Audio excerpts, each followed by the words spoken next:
नमस्कार मित्रों, आज के इस वीडियो में हम जानेंगे कि दुख सुख लाभ हानि हमारे जीवन में आते जाते क्यों रहते हैं। क्यों सुख आता है तो अगले ही पल दुख भी आ जाता है, या जब हमारे जीवन में कुछ अच्छा होता है तो कुछ बुरा क्यों होता है। दोस्तों, गीता में भगवान श्री कृष्ण ने भी कहा है कि दुख सुख लाभ हानि जीवन में चलते रहते हैं, पर जो मनुष्य निरासक्त होकर सभी दुखों व सुखों को भोगता है उसके लिए दुख व सुख एक समान ही होते हैं। निरासक्त मनुष्य को ना तो कुछ मिल जाने पर खुशी होती है और ना ही परम प्रिय वस्तु के खोने का उसे दुख होता है। निरासक्त मनुष्य ये भली भांति जानता है कि ये जो दुख या सुख मुझे मिल रहे हैं वे सब मेरे पूर्व कर्मों का ही फल है। एक निरासक्त मनुष्य अच्छे से जानता है कि एक परमपिता परमेश्वर के अलावा जो कुछ है वो सब असत्य ही है। वो जानता है कि मेरा ये मानव रूप जो एक दिन मिट ही जाना है वो प्रभु की कृपा से मुझे मिला है।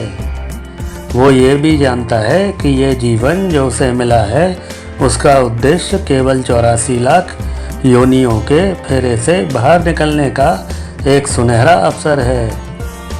इसलिए वो कभी उसके जीवन का एक भी क्षण व्यर्थ नहीं जाने देता। वो सदा अपने समय का सदुपयोग करता है। वो सदा अपने जीवन में रोजमर्रा के कार्यों को करते हुए कभी किसी कर्म से क्या फल उत्पन्न होगा नहीं सोचता। वो बस कर्म को ही अपना प्रारब्ध मानता है। वो हर कर्म से अच्छे व बुरे प्राप्त फल को ईश्वर की इच्छा व अपने पूर्व जन्मों के कर्मों का ही परिणाम मानता है। हे अर्जुन, वैसे भी तुम अगर अपने किसी कर्म से कोई फल चाहते हो तो क्या तुम अपनी इच्छा से प्राप्त कर सकते हो?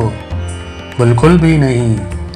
पर मनुष्य सदा अपने द्वारा किए कर्मों से फल की आस लगा लेता है और फिर जब उसका सोचा फल उसे प्राप्त नहीं होता तो वो बहुत दुखी हो जाता है। कर्मों से फल की इच्छा रखने से सदा दुख ही उत्पन्न होता है। इसलिए मैं कहता हूँ, कर्म करो और फल की इच्छा अपने प्रारब्ध और मुझ परमात्मा पर छोड़ दो।